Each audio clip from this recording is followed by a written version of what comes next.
So, this you already know. This is a little joke. It's about artists being supposedly exhibitionist. If there was a substitute, I would be interested. This is just a reference. I recommend that you have a look on Frances Whitehead's statement about what do artists know or what do artists do. You can find it on the website. It's called Embedded Project, because, I mean, that's the usual question that we get, what you actually know, what you do. I say that I am an embedded artist, so it's a way to acknowledge conditions of codependencies, and I believe that those dependencies are at the heart of negotiation because they make the work, like in the term network. It means that artists engage in the local social technical tissue, providing agency. It sounds abstract, but on the field, you actually understand what it means. So I arrived in Arbonne with a set of tools, some of them a sound recorder. This is a picture from Ladina at the Bodensee. And I would like to show you an excerpt from a sci-fi movie, which is, no, now I have to go back. How do I click on this link? I'm on the preview now, or where am I?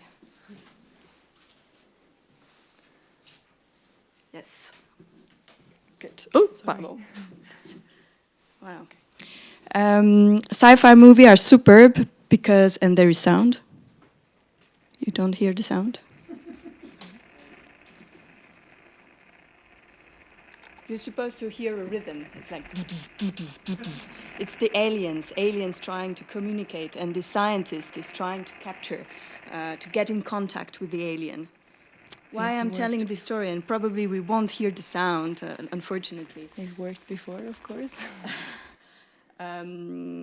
Is that with science fiction you talk about the now in the future tense. And since the trailer is very perfect because it's wrapped up in 2 minutes, it's just enough time for my 5 minutes. So now she's basically feeling it. Here it comes, here it comes. The aliens are here. And, of course, there is the army involved, because where there is innovation in the industries, there's always an interest of the army. And there's a lot of signals, data that needs to be translated from a sound impulse, which is actually coming from a visual. So you decode it with heavy machinery and intelligence and negotiation. Like who gets to understand what's going on with this? I'm going to recommend to the president that we militarize this project immediately. There's no reason to believe that their intentions are hostile. There's no proof of that. Why don't they just speak English? Mathematics is the only truly universal language, Senator. Buried within the message itself is the key to decoding it. Those look like engineering schematics, almost like blueprints. It is our belief that the message contains instructions for building some kind of machine. A machine? It might turn out to be some kind of a transport. Transport? The fact is, you don't know what it does. It could be anything. Nobody's saying this isn't dangerous. They're gonna build it. Who gets to go, though? It's complicated, Ellie. Who gets to go? By doing this, you're willing to risk your life. You're willing to give your life and die for this. Why?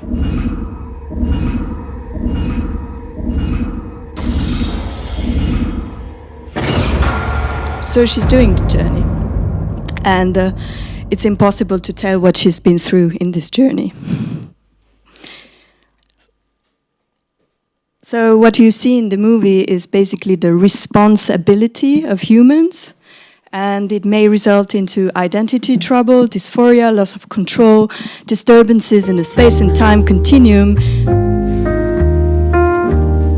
This kind of thing also happens. I think this is close to what I wanted to say about re-intrax, like re-entering your body. I mean, the whole journey wouldn't be meaningful if not for them. But you can check on the recordings later for the name.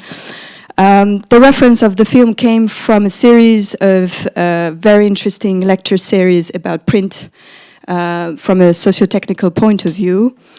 Just to say that, of course, science fiction, all printing techniques, textile industry are all linked. Here you have a very old-fashioned bolting cloth, which is actually the origin of silk screen printing. And I just wanted to read this quote from Bruno Latour that explains a little bit the entanglement. To take up a tool or technology carries... See, I'm over time. Take up a tool or technology carries past acts into the present and permits historical innovators to disappear while also remaining present. Such detours subvert the order of time and space. In a minute, I may mobilize forces set into motion hundreds or millions of years ago in faraway places. I think this is the task we have as artists, and the effort we put into trying making invisible visible. And from there, I will go on in the future into developing this environment for the S-Raum im Kunstgießerei, and we are at the early stages of trying to figure out what could we do for the sound of this room to improve the Mittagessen. Voilà. Thank you so much, Axelle. Okay. Thank you so much for this dense presentation and very inspiring presentation. I guess there are questions around. Maybe not so much on the technical level, but on the more... I mean, I was intrigued by your notion of embedded artist, because there's also a military reference to it. We all know about the embedded journalists reporting from zones of war. How exactly do you mean it? Like embedded acting or working as an embedded artist? I guess there's also a difference between applied arts. I think the question is either whether you're working top to bottom or bottom to top, and having access to knowledge is very difficult, or there is an economic value in it. So there's things you would want to know, but you would never get closer to the information. And so it is also in art and in the industry. So sometimes in order to get access to knowledge and to be able to do a project, you have to find a strategy to get closer to the field. And so sometimes it needs infiltration. Otherwise, you could also say that you could rely on privilege or accessibility and politics and economics. I mean, those questions are system problems. So I think embedded artist is actually a term that also migrated in the vocabulary of sociology. So you're not an ethnographer, you're not studying the other, but you try to involve yourself also in this exchange and learn not only something about the other, but about yourself. And this is the same way with the TaDA residency. You don't come here to extract information. You try to, this is what I wanted to say with the film on contact, is how is this contact desired? And how do you find means to touch upon issues that are shared?